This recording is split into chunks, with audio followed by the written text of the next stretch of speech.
বন্যা পরিস্থিতির খবরাখবর জানবো জামালপুর এবং সিরাজগঞ্জ থেকে। বন্যা পরিস্থিতির সবশেষ খবর জানাতে যুক্ত হচ্ছেন সহকর্মী মেহেদী হাসান এবং সায়েম উদ্দিন। শুরুতেই যাচ্ছি সহকর্মী মেহেদীর কাছে। মেহেদী, বন্যার পানি কমতে শুরু করেছে কিনা সে বিষয়টি জানাবেন এবং জনগণের ভোগান্তি আসলে কি দেখছেন সব মিলিয়ে জানাবেন।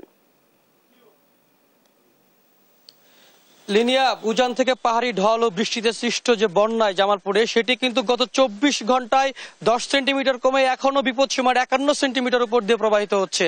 আমি একটু বলতে চাই যে জামালপুরে 50 সেন্টিমিটার কিন্তু যখন বিপদসীমার উপর দিয়ে পানি প্রবাহিত হয় তখনই কিন্তু সেটি ভয়াবহ রূপ ধারণ করে। গত 10 দিন যাবৎ কিন্তু যারা বানভাসী মানুষরা আছেন তারা কিন্তু এই বন্যার পানিতে আটকা রয়েছেন।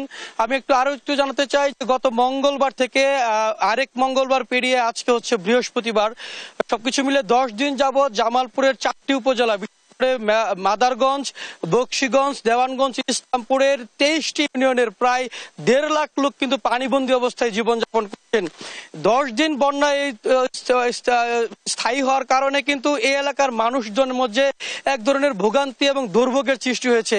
এখন এই 1.5 লাখ মানুষের খাদ্যের প্রয়োজন, যার কারণে তারা কিন্তু একটা হাহাকারের মধ্যে রয়েছে। অথচ জেলা প্রশাসন বারবার বলছেন যে তাদের জন্য পর্যাপ্ত পরিমাণে যে খাবার সহ ত্রাণ সামগ্রী প্রস্তুত রাখা হয়েছে এবং বিতরণ করা হচ্ছে। কিন্তু আমরা কিন্তু যারা গণমাধ্যম কর্মীরা রয়েছি তারা কিন্তু খুব কাছ থেকে এই বানভাসী মানুষদের দুঃখ দুর্দশা দেখছি, তুলে ধরছি তাদের কথা।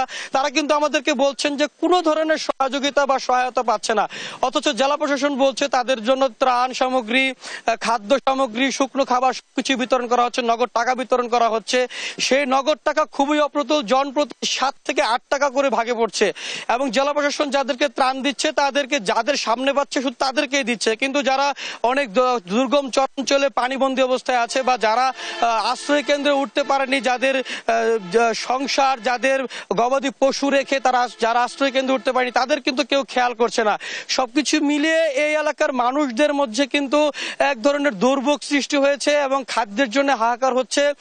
অপরদিকে একটু বলতে চাই যে এই এলাকার কিন্তু যোগাযোগ ব্যবস্থা একেবারে বিচ্ছিন্ন। পানি যখন চলে যাচ্ছে, ইতিমধ্যে পানি 40 সেন্টিমিটারের উপর কমে গেছে।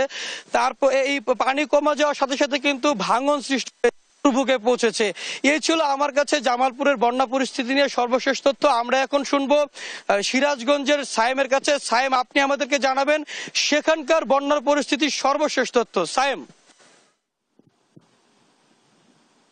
মেহেদী, সিরাজগঞ্জে বন্যার পানি, যমুনা নদীর পানি সিরাজগঞ্জে কমতে শুরু করেছে। গত 12 ঘন্টায় সকাল 6টা পর্যন্ত যে তথ্য আমরা পেয়েছি সেটিতে সিরাজগঞ্জ পয়েন্টে 4 সেন্টিমিটার কমে বিপদসীমার 39 সেন্টিমিটার উপর দিয়ে প্রবাহিত হচ্ছে এবং কাজীপুর পয়েন্টে 4 সেন্টিমিটার পানি কমে 20 সেন্টিমিটার উপর দিয়ে প্রবাহিত হচ্ছে। যদিও পানি ধীর গতিতে কমছে, কিন্তু আসলে সাধারণ জনগণ যারা পানিবন্দী রয়েছেন তাদের কিন্তু আসলে এখন পর্যন্ত ভোগান্তি শেষ হয়নি। আমরা দাঁড়িয়ে আছি সিরাজগঞ্জ সদর উপজেলার সাতিয়ানতলী এলাকায়। আমরা একটু দেখাতে চাই, এখানে একটি শিক্ষা প্রতিষ্ঠান রয়েছে। এরকম কিন্তু আরো 78টি শিক্ষা প্রতিষ্ঠান এখনো পানিতে নিমজ্জিত রয়েছে, যে কারণে আসলে শিক্ষা কার্যক্রম ব্যাহত হচ্ছে এবং যাতায়াত ব্যবস্থা কিন্তু আরো খারাপ অবস্থা রয়েছে, যে কারণে আসলে যাতায়াতের যে সমস্যাটি, কিছু কিছু শহরের যে নিম্নাঞ্চলগুলো রয়েছে সেখানকার কিছু কিছু রাস্তা থেকে পানি নেমে গেলেও কিন্তু আসলে মূল সড়ক আর বাড়ি থেকে পানি নেমে না যাওয়ায় কিন্তু তাদের এখনো ভোগান্তি কমেনি এবং তারা বিশুদ্ধ খাবার এবং পানি সংকটে রয়েছেন।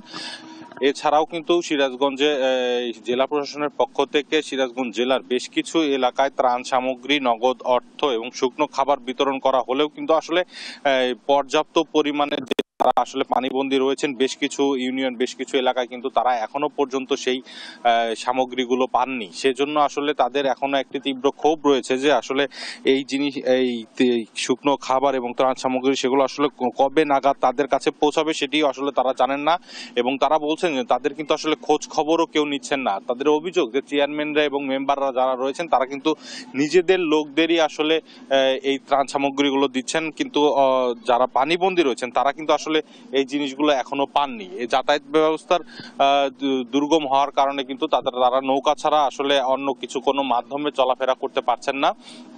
এছাড়াও কিন্তু পানিবন্দী যে মানুষের যে গবাদি পশুগুলো রয়েছে সেই গবাদি পশুগুলো নিয়ে কিন্তু আসলে তারা আরো বিপর্যয়ে পড়েছেন। তাদেরকে রাখার জায়গা নেই এবং তাদের যে খাবার সংকট রয়েছে সেই খাবার গোখাদ্যের সংকট কিন্তু তীব্র আকার ধারণ করছে। এছাড়াও সিরাজগঞ্জ কৃষি অফিসের তথ্য অনুযায়ী সিরাজগঞ্জে প্রায় 6,500 হেক্টর ফসলি জমি কিন্তু পানিতে তলিয়ে গিয়েছে। গতকাল কিন্তু সিরাজগঞ্জে ভাঙন এলাকায় এবং যে নির্দিষ্ট যে কিছু জায়গা আছে যেগুলো আসলে ঝুঁকিপূর্ণ সেই জায়গাগুলো পরিদর্শন করেছেন রাজশাহী বিভাগীয় প্রকৌশলী পানি উন্নয়ন বোর্ডের। তিনি আসলে বলেছেন যে জায়গাগুলো আসলে তারা ধারণা করছেন যে জায়গাগুলোতে তীব্র ভাঙন সৃষ্টি হতে পারে বা নদী পানির কমার কারণে, সেই জায়গাগুলোতে কিন্তু আসলে তারা জিও ব্যাগ এবং অন্যান্য যে ব্যবস্থা সেগুলো গ্রহণ করেছেন। তো এই ছিল আমার কাছে সর্বশেষ। আমরা ফিরে যাব স্টুডিওতে। লিনিয়া, অসংখ্য ধন্যবাদ আপনাদের দুজনকেই।